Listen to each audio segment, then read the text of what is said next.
Okay, so I mentioned in one of my previous videos that Bachmann steam locomotives, Spectrums, K4s, and I guess similar like 462s, 482s, 282s, 280s, they don't pull much, especially not on a grade. So I posted about this on a Model Railroad Hobbyist forum, and over there some of the people have suggested that it could be the weight of the locomotive, or more precisely that the locomotive is not balanced. Among other things, I mean, it could be anything. These locomotives don't have traction tires, but adding weight was the easiest thing, I suppose. So okay, let me just turn the sound off because we don't need it.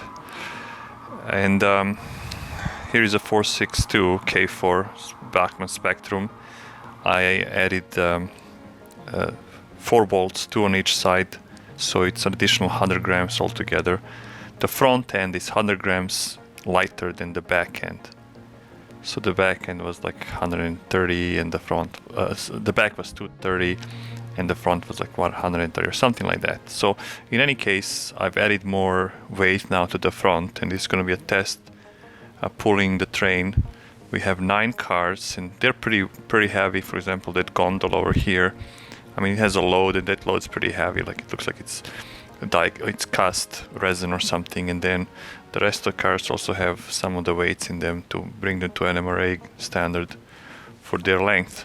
So we got 9 cars in a caboose, it's over there, and then a K4, and we're gonna go up the grade, the helix. This is the inner loop. The inner loop is 26-inch diameters, and we have 8 levels. So let's just see how far we can go with this. And then I'll put it to oh, now this is too bright. I'll put it to 50. And in the TCS world, 50 is technically 50 miles. Well, it's not really going 50 miles, but let's assume that we'll use 50 as a measurement with and without the additional weight. So I'll just let it be and let it go. So this is just the first, I guess, helix loop or on-ramp. And I don't know if you can see, I mean, it's clearly going slower. I mean, obviously it's somewhat struggling, but it keeps going. I don't see the wheels slipping, so let's just see how far it goes. This is the first test. I'll run the test without the weights, and I suspect that it's gonna start slipping and not gonna make it up the helix. I've also measured the current draw, and it's about 50 milliamps, which is weird. I mean, and that's according to the RR amp meter. So you can see the drivers. I mean, they don't seem to be slipping. They're just going. So as I said, the RR amp meter was saying it's 50 milliamps draw on the track, and or 60, as you can see.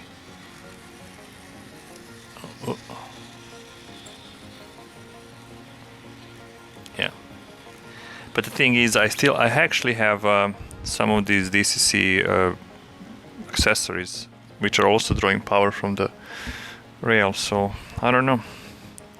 Let's just check on the locomotive here. It's already there. It already passed the 3rd level. Now we're on the 4th.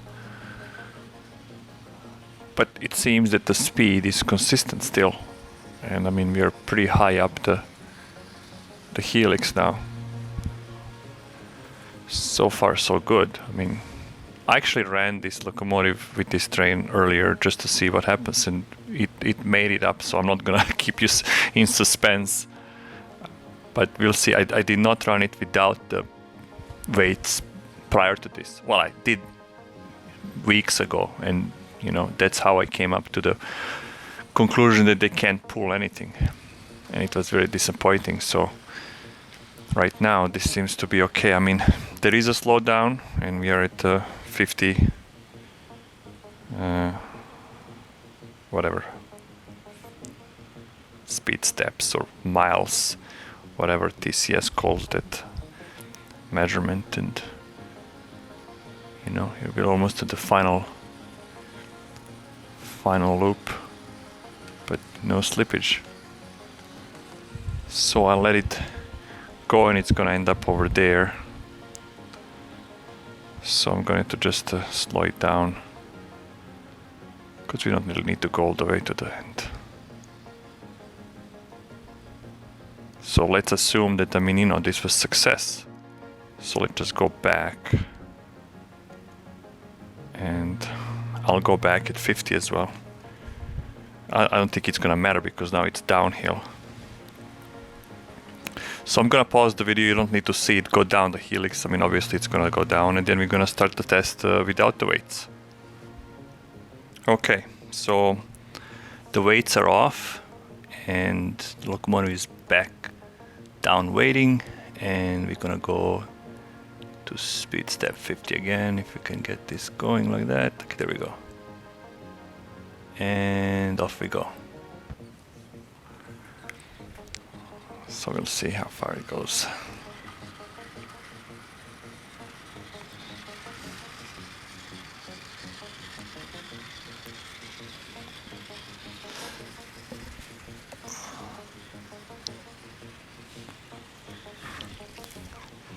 Oh, look at that. And there it goes. It's skipping. I'm sorry about the light.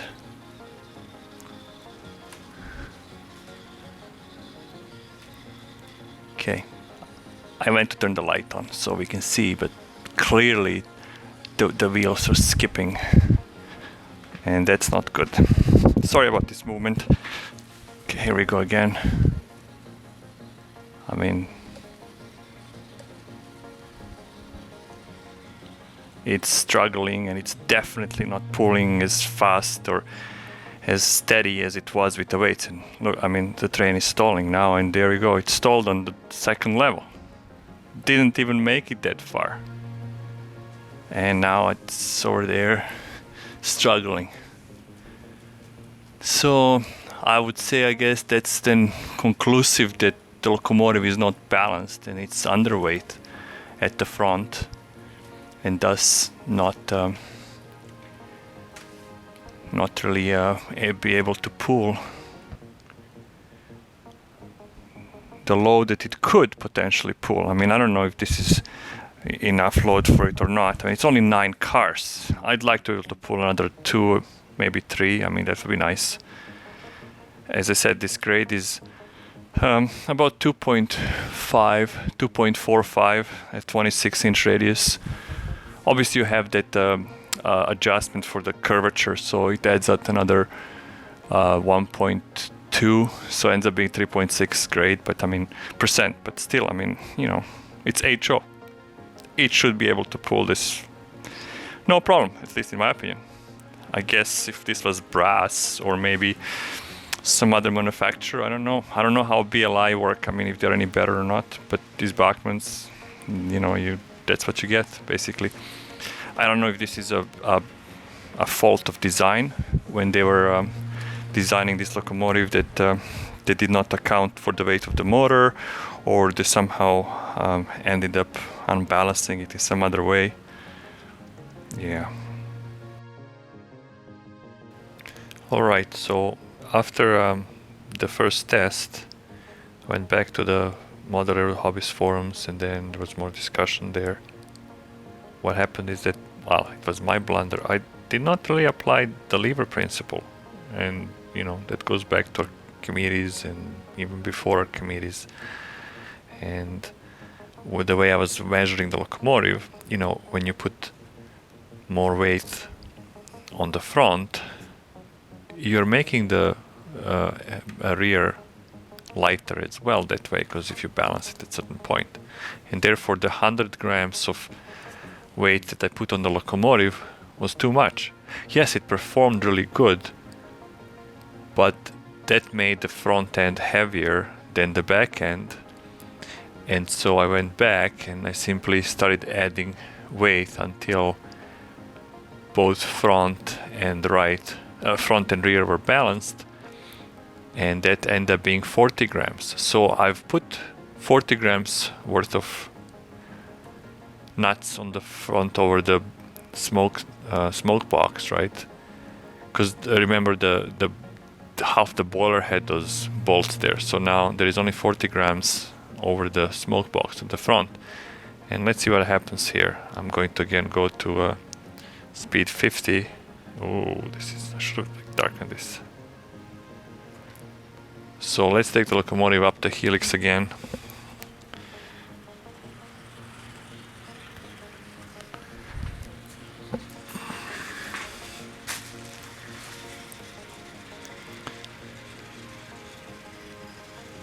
Yeah, it seems to be going slower than before. And remember, you're at the same speed of 50. I guess we can see that. But I think, I mean, perceivably, it looks that the whole consist is going slower than with more weight. And I don't know if this locomotive is now struggling to go up. I mean, it seems hesitant. Yeah, it's not slipping yet, but it just doesn't feel to have that oomph to pull the train up the grade like it did with. Oh, you see, like it kind of like it slowed down. It doesn't have that oomph to pull the grade like it did with 100 grams. Now, with 40 grams of weight, the locomotive is in balance. The front and rear are in balance. But what appears to be the case is that the locomotive itself is underweight. It's just not heavy enough. Look like it's slowing down. The higher it gets, I mean, I guess the drag is just, or the pull of these cars is just so high. As I was saying, the locomotive is just not heavy enough to have its pull be good, and that's why I guess those 100 grams made it heavier. Even though it was front heavy, it was still heavy enough to provide pull down onto the track, and then the motor might have worked harder, although the current was not showing that much, and end up being faster up the grade than this. I mean, if you compare with the previous, it definitely goes slower. I don't think it's slipping. Yeah, it doesn't look like it's slipping, but it seems to be struggling. Oh, see how it's mostly like on that end there. I don't know if my grade is different on that side than on this side. It should be all the same. And my helix surface is in level as well, so